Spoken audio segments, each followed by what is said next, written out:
Hello children, welcome to the class of Neelam Sabharwal, your maths teacher for class 9. You may recall children, we were at exercise 7.3 of triangles of the CBSE book, of the NCERT book of class 9. Children, we have till now covered all the congruence rules which can be applicable to identify the congruence of one triangle with another. Okay, related to that we have also done variety of questions which must have given you a flavor of what kind of questions can come in the exam. I would also like to tell you children that I am not doing the examples which have been given in the NCERT book. Why? Because I think they have been very explicitly explained in the NCERT book. So we need not, give time to something which has already been well elaborated in the NCERT book. That is why I am doing the exercises only. Alright children. Alright. So we were at exercise 7.3 and we had completed 2 questions of that. We are still left with 3 questions of exercise 7.3 and we shall complete them today. Alright students. So we are at question number 3. And I'll once again reiterate to you that what all congruence rules you have studied till now. You have studied children SAS, AAS, ASA, SSS and RHS. Alright. You have already studied all these congruence rules. You have children also studied the properties of isosceles triangles. Alright, and based on all this information, we are proceeding with all the questions. Okay, so question number 3 is, children, they have given you 2 triangles. One is ABC and another one is PQR. I'll draw those 2 triangles for you first and then read out the question to you.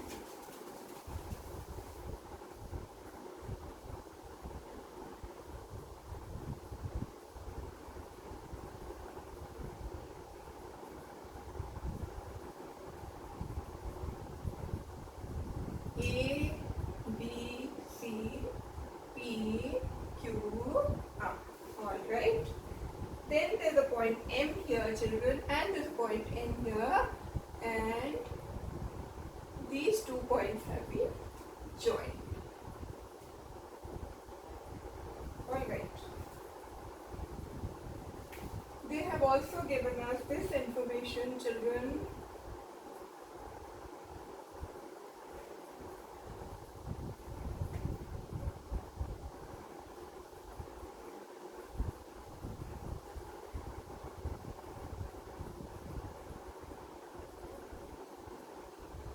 Alright, my children, let us write down what all is given to us.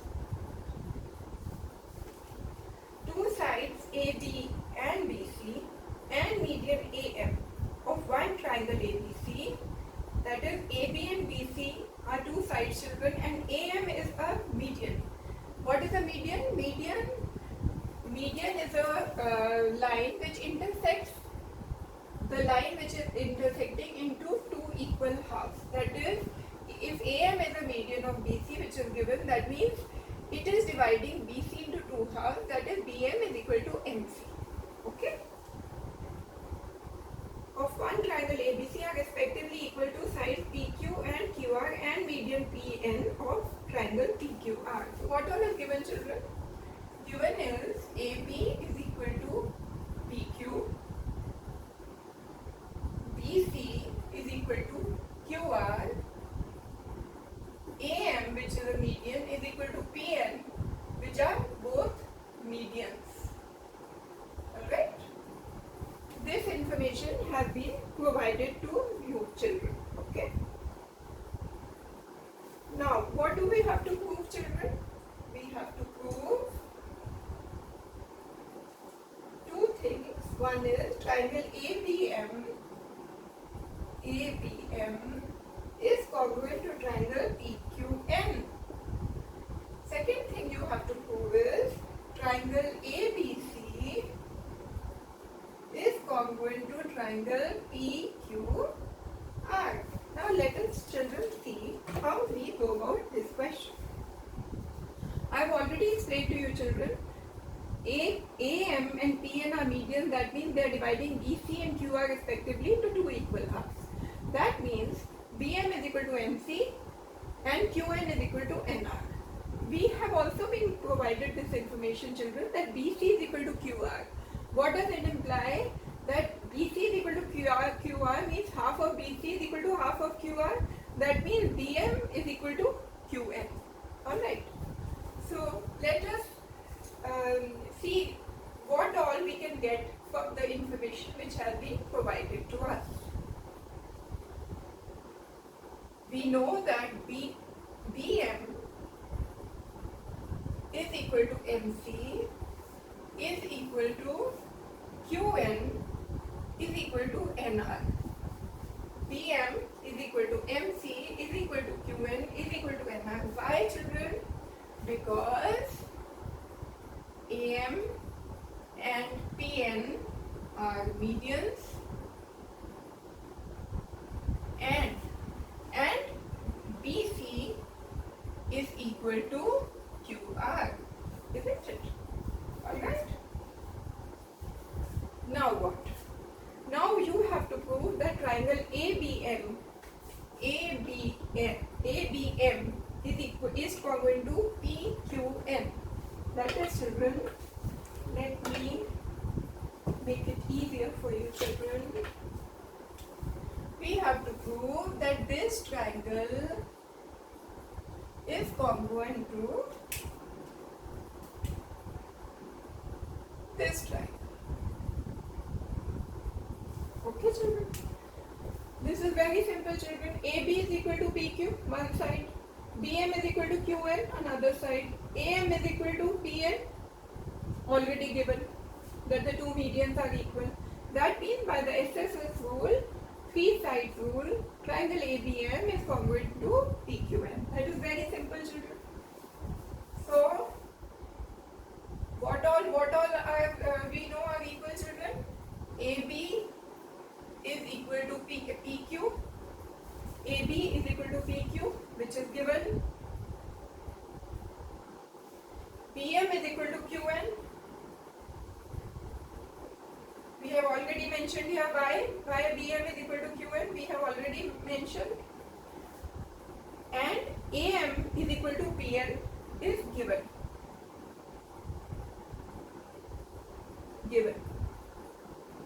So triangle ABM is congruent to triangle PQN by SSS congruence rule. Fine children? First part. Hence the first part has been proved. Fine? Now let's shift to the second part. What do they want you to do? They want you to prove that triangle ABC, that is this triangle ABC,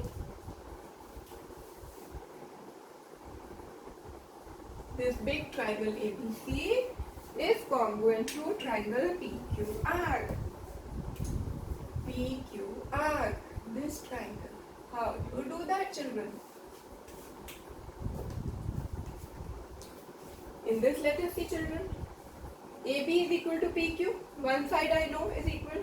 I also know BC is equal to QR. This was also given to me. That is, I know that two sides are equal. Okay. Now I have two sides. But what else? I want something more to prove congruence.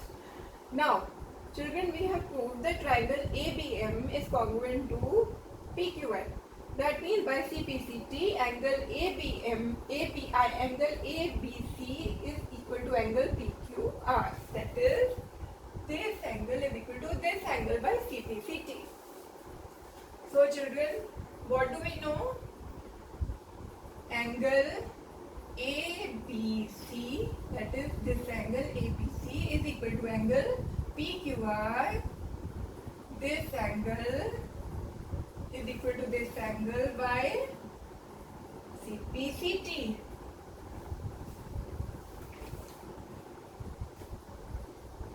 CPCT as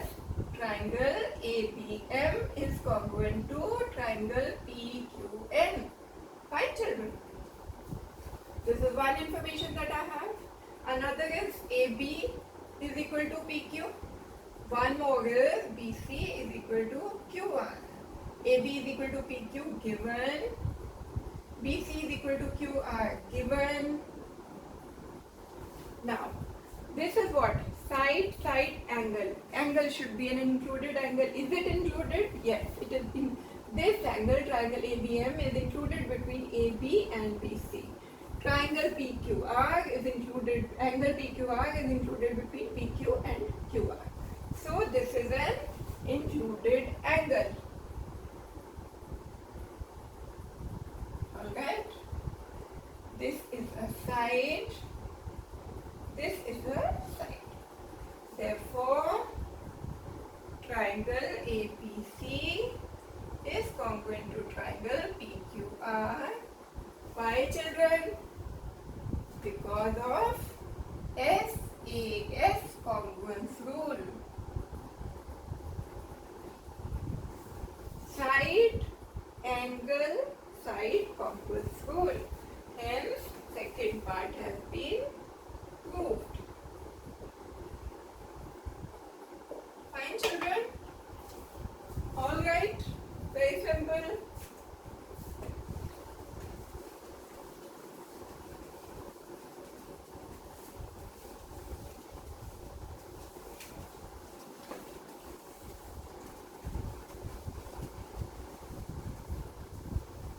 Now, children, we'll move on to the next question, that is question number 4.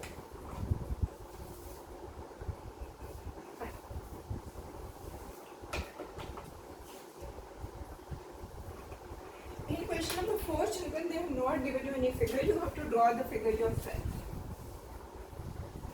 What does it say? BE and CF are two equal altitudes of a triangle ABC. So they are saying that there is one triangle ABC, and they are saying that BE and CF are two equal altitudes. That is, BE and CF are two equal altitudes. Okay? Altitude means, children, this is 90, this is 90, this is 90, this is 90. Alright? And these two altitudes are equal. So, what is given to you, my children? You have been given that BE is equal to CF. There are two altitudes. Altitudes are equal.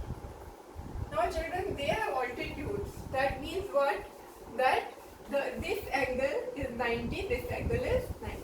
So, another information that I provided to you is that angle AFC is equal to angle BFC is equal to angle AEB is equal to angle CEB. Isn't it? And all of them are 90 degrees. Why? Because BE and CF are altitudes. Fine, children? This is the information given to you. Using RHS congruence rule, prove that the triangle ABC is isosceles. To prove that triangle ABC is isosceles. But they have strictly mentioned, children, that you have to prove this through the RHS congruence rule. So, children, there can be various ways of proving any query which is given in the exam. But when the examiner says, when the paper setter says that you have to prove this through the particular congruence rule, that means if you use some other congruence rule, you will not get marks. So in this question can be done in another way also, but you have to see that you apply RHS congruence rule. So let us see how we do it. To use RHS rule, it is understood that you have to select those two triangles which have a 90-degree angle, isn't it? R stands for right angle. You have to another thing you have to use is that hypotenuse should come into the picture. So now this is the 90-degree angle. Where is its hypotenuse? Its hypotenuse is, if this is a 90-degree angle, I consider the hypotenuse is AC, but I have not been given any information about AC. If this is the 90-degree angle I consider, then my hypotenuse is BC. BC can be utilized. How? Because BC is a side which is common to two triangles. So children, we shall choose which two triangle for congruence? I shall choose triangle BFC. So consider triangle BFC, and BFC is this triangle, children. I'll mark it for you.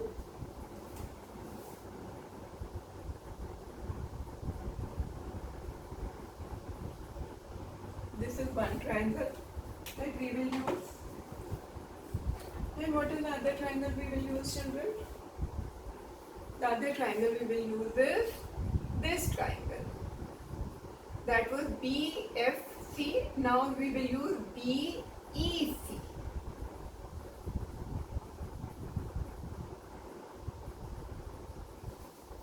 Okay, and triangle BEC. Why, children, will you use it? I have already told you, because I have to use right angle which is coming in these two triangles. I have to use hypotenuse. If this is a 90-degree angle, then its hypotenuse is opposite to the 90-degree angle, that is BC, and the hypotenuse opposite to this 90-degree angle is also BC. That means the hypotenuse is common, and this is what is needed to apply RHS rule. In the RHS rule, right angle and hypotenuse are a must. So I have seen that 90-degree hypotenuse, 90-degree hypotenuse. Okay. So when we consider these two triangles BFC and BEC, what all do we find is common? Let us see. I know that BC is equal to BC, the common side, which is the hypotenuse. In both the triangles, hypotenuse is equal, common. It's a common hypotenuse. Number one. Number two, what all do you have? You have the information that angle BFC is equal to angle BEC by 90 degree given. One more information you have, and that is the two altitudes are equal. That means BE is equal to CF given. Alright. Now with all this information, I know what? I know this is H, this is R,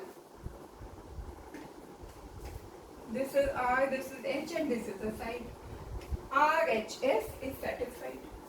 So therefore, try these two triangles. Triangle BFC is congruent to triangle BEC. BFC is congruent to BEC through RHS congruence rule. This was required of you.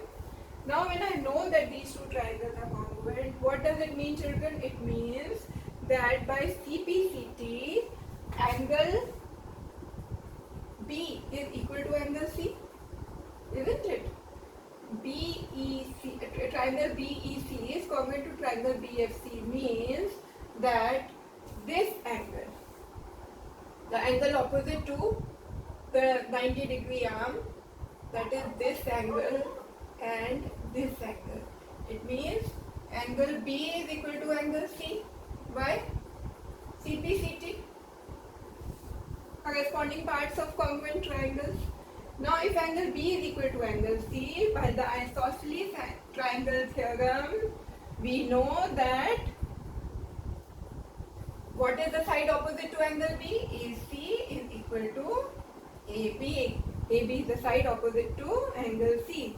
Therefore, angle B is equal to angle C implies AC is equal to AB, isosceles triangle property. What is that property? That sides, angles opposite to the sides opposite to the equal angles are equal, and angles opposite to the equal sides are equal. So these are the sides opposite to equal angles are equal. Hence triangle ABC is isosceles. Fine, children? Understood? Okay? You have to ensure you have to apply RHS rule. Okay?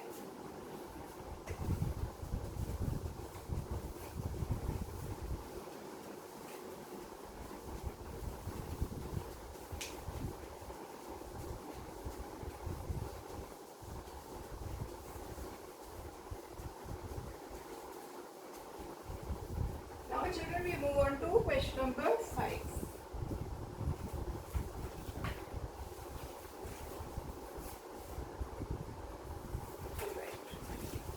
What does your question number 5 read?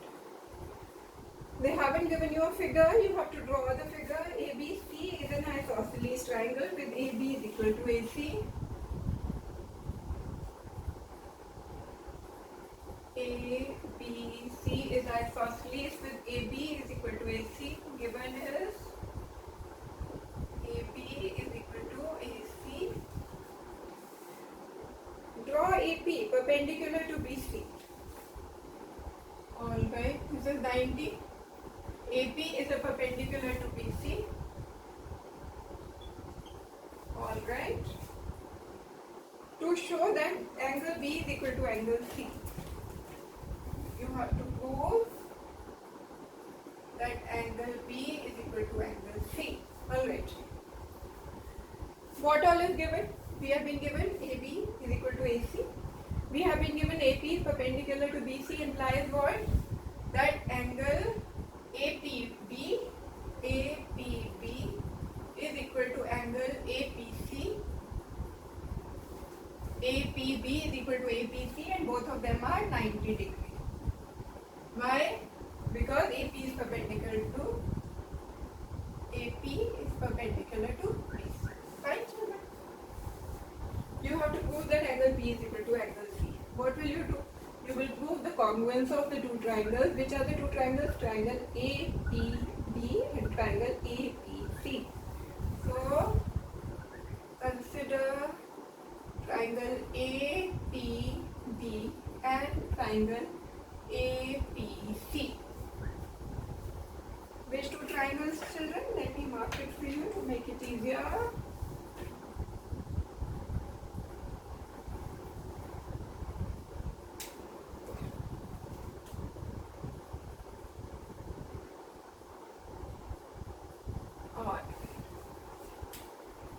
In this, what do we do, children?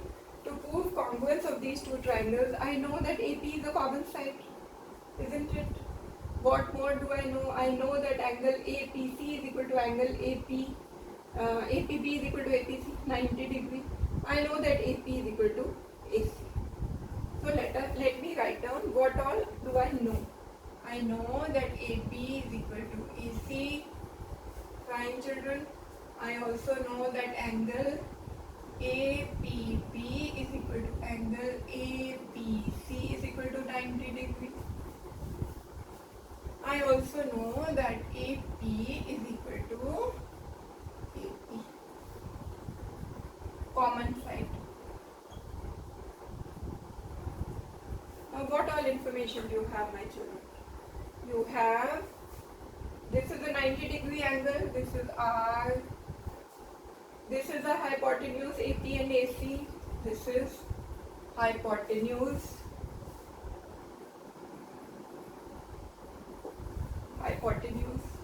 opposite to the 90 degree angle, okay, and a side. So you have RHS, isn't it? Therefore, triangle APB is equal to congruent. Triangle APB is congruent to triangle APC by RHS congruence rule. Fine, children. Now, if these two triangles are congruent, what does it mean, children? It means that by CPCT, angle B is equal to angle C.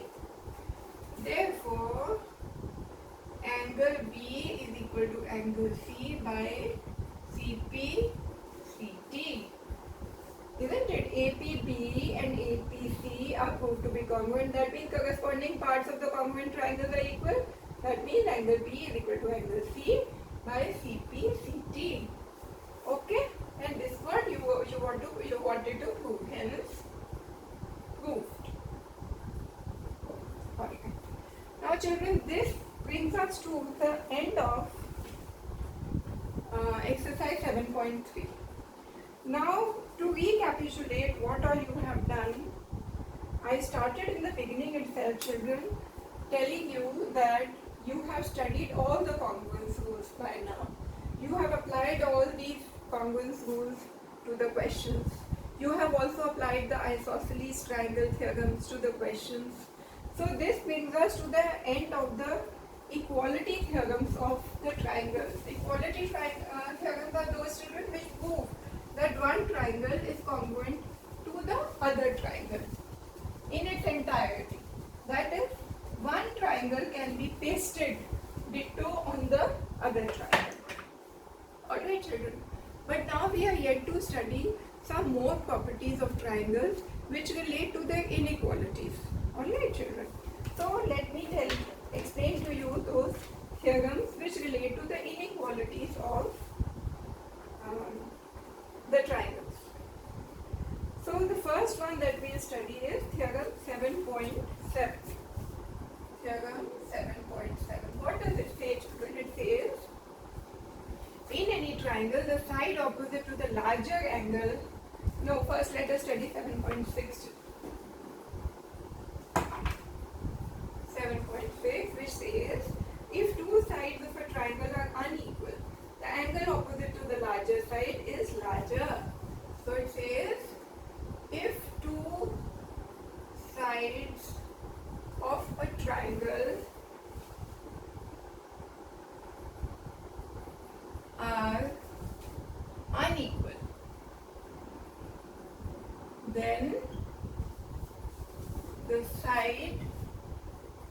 the angle opposite to the longer side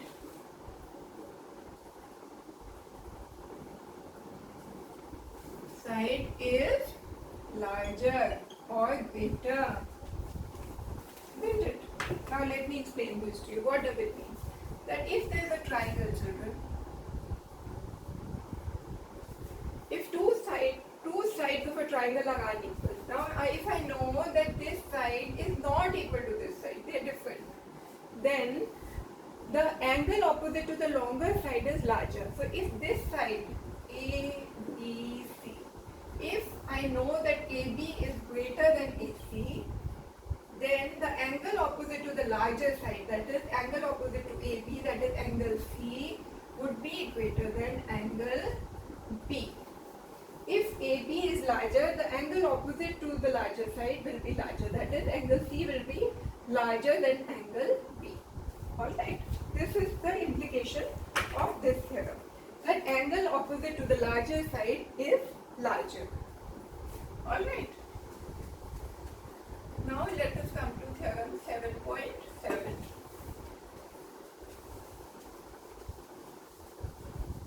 This theorem, children, says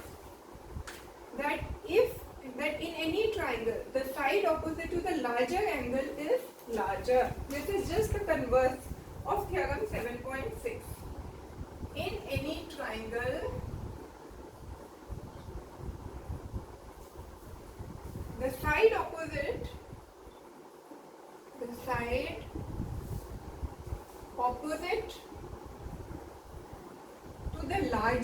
to the larger angle is longer. What does this mean, children? That if there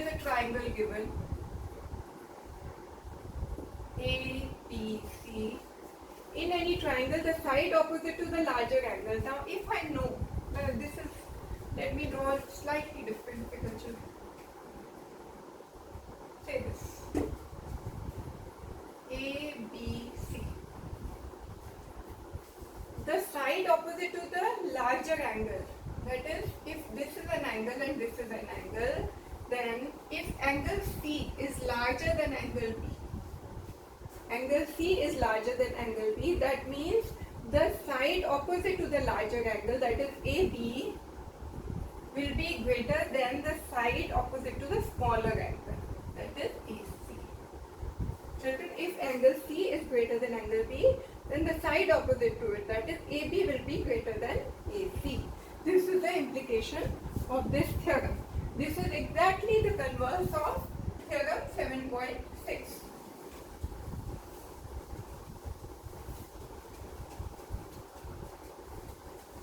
Alright. Now there is another theorem, children, which is 7.8 theorem. The sum of any two sides of a triangle is greater than the third side. Theorem 7.8, which says that the sum of any two sides of a triangle is greater than the third side.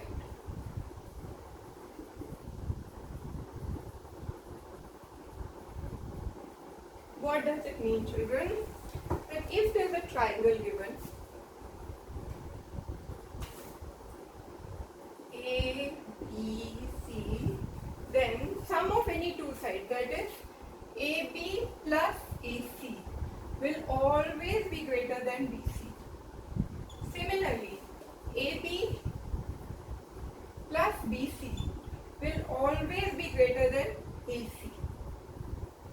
Similarly, AC plus BC will always be greater than AB.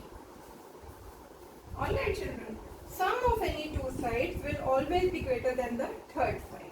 That is, in any triangle, these three combinations are there. AB plus AC greater than BC, AB plus BC greater than AC, and AC plus BC greater than AB.